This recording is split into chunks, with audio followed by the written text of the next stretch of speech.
Good evening. Welcome. This is our Thursday, April 14, 2016 edition of the Government News Brief.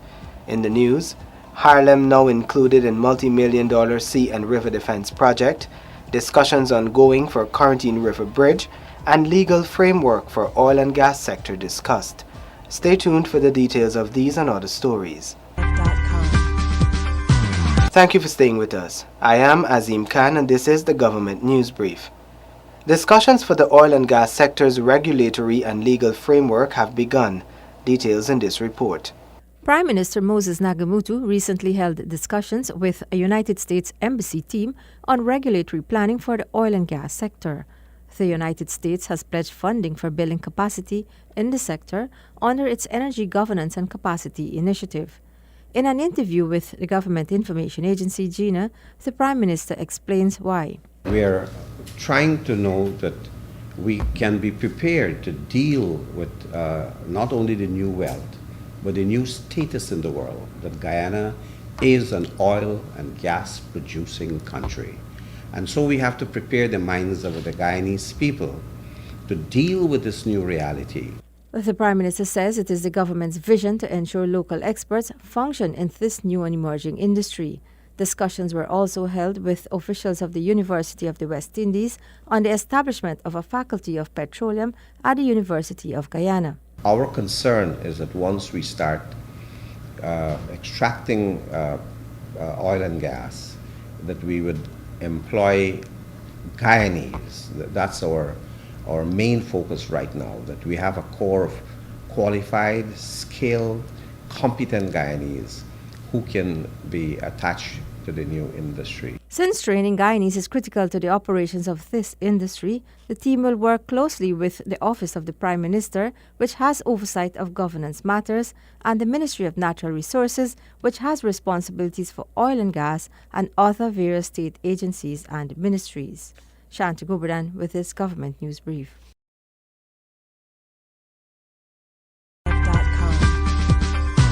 Region 6 Neighborhood Democratic Councils challenged to increase revenue collection to ensure delivery of adequate, quality services to citizens. Here is that story.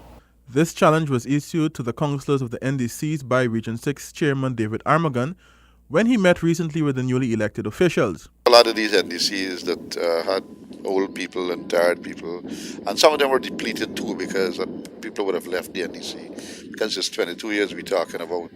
And so even though we had put IMCs into place, we haven't been able to get the results that we wanted.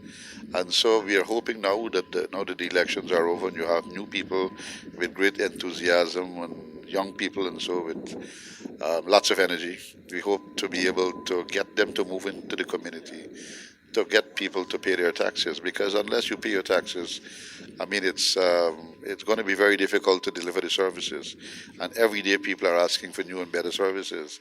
So unless, we can begin to get some money coming from somewhere, it is always going to be difficult to deliver these services. Rates and taxes should be the main source of revenue for councils across Guyana for achieving their work programs towards providing adequate services to citizens. However, many councils are challenged by low rates and the low collection of rates and taxes. Central government, in recognition of this issue, has already taken steps to bring rates and taxes in line with 21st century through the valuation and the re-evaluation of properties. Government News Brief, Glendon Greenwich. Discussions are ongoing for the construction of a bridge across the Quarantine River as part of infrastructure for regional integration. More in this report. The construction of a bridge across the Quarantine River will make for enhanced trade among Guyana and other South American countries and North America, with Guyana being used as a transshipment hub. The discussion on the Quarantine Bridge is at a fairly early stage. Under the aegis of UNISO, the UNISO heads charged the technicians of UNISO to prepare a plan which would integrate transport and other systems in the region. The Union of South American Nations, UNISOR, is a regional bloc comprising 12 South American countries which seeks to build integration in the cultural, economic, social, and the political areas of member states. Having road linkages to these countries of the South American region will significantly boost trade. goods, services, and produce would be able to move faster among countries from South to North America. The proposal, which I think might have been initially submitted by Suriname for bridging the river, is there, and the UNISO technicians came about 6 weeks ago, but they did work that has to be followed up by others, and that's where that is. The Guyana's Shield Hub is an initiative to integrate the regional infrastructure of the 4 South American countries. This will see Venezuela being linked to Brazil through the Caracas-Manaus Road, Guyana being linked to Brazil, and an interconnection between Venezuela, Guyana, and Suriname. Government News Brief, Glendon Greenwich. Guyana is building capacity in preparation to handle any outbreak of common animal diseases that can be passed on to humans. Here is how in this report. Steps are being taken to ensure that Guyana is prepared to deal with the foot and mouth disease and any other diseases that can be passed on to humans, says Permanent Secretary to the Ministry of Agriculture, George Jarvis. Remind everyone that we made a start by developing a vet lab, and having developed the vet lab, we are going to the next stage, which will be capacity building for the staff that exists, increasing the staffing. And yesterday we spent time discussing, because we were going to have a few $1 million, to how to use the money for GLDA to make that lab better equipped to serve its purpose. The PS urged that vets become more proactive since livestock are being brought into Guyana illegally. The foot and mouth disease affects cows, sheep, goats, and even swine. It can be passed on to humans when they eat the meat of infected animals. In addition, it can affect livelihoods of farmers. FAO Representative Ruben Robertson highlights the devastating effects of the foot and mouth disease. The introduction of foot and mouth disease in Guyana would undoubtedly undermine not only food security, but also national economic development and rural livelihood. An outbreak could be devastating to the country if it is not quickly detected, contained, and eradicated. The FAO is dedicated and committed to assist countries in controlling and eradicating devastating diseases of livestock, such as foot and mouth disease, classical swine fever, and avian influenza. Guyana has been deemed one of 4 countries in South America that is free of the foot and mouth disease. Isaiah Braffett, Government News Brief. The community of Harlem, West Coast Demerara is now included in a multi-million-dollar sea and river defense project. Here are the details. The Sea and River Defense Resilience Project, which was launched on Wednesday, will be executed in 20 communities across Regions 2, 3, 4, and 6. In Region 3, the project site identified for appraisal was Crane Mary. However, during a site visit yesterday, it was found that the sea defense at Harlem is in a critical state.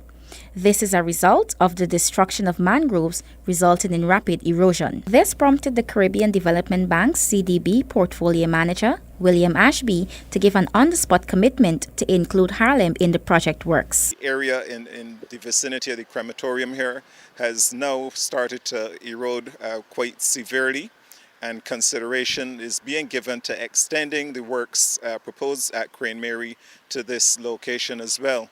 So, of course, if this is now a priority site in the context of the project, the bank would have no objection to considering the inclusion of this site in the project scope. Ashby further stated, the engineering consultants who have been engaged by the government of Guyana will examine the site and take the necessary parameters into consideration in their design. And the folks at the Ministry of Public Infrastructure, the Work Services Group, and CDB will come to an agreement based on the recommendations of the consultant for including this site now in the project scope. The sum of US $30.9 million will be spent on the Sea and River Defense Resilience Project that will benefit 4,000 to 5,000 Guyanese. The project costs will be shared by the CDB and the Guyana government. Renetta LaFleur, Government News Brief. The Integrity Commission invites members of the public to submit comments on the draft code of conduct for all ministers of government, members of the National Assembly, and public office holders. Submissions can be made to the Office of Integrity Commission, 94 Carmichael Street, North Commingsburg, Georgetown. Deadline for submission is April 25, 2016. The Code of Conduct is intended to promote professional, exemplary, and responsible conduct by senior government officials. It is further meant to engender and reinforce public confidence in the manner in which senior government officials perform their duties in service to the people. The Code of Conduct can be accessed from the website of the Ministry of the Presidency at www.motp.gov.gy. We have come to the end of this April 14, 2016 edition of the Government News Brief. You can find the details of these and other stories on GINA's website. We encourage you to subscribe to our website and YouTube channel. You can also like and follow us on Facebook so you can be informed as the news unfolds. Do join us again tomorrow for another edition of the Government News Brief. Thank you for watching.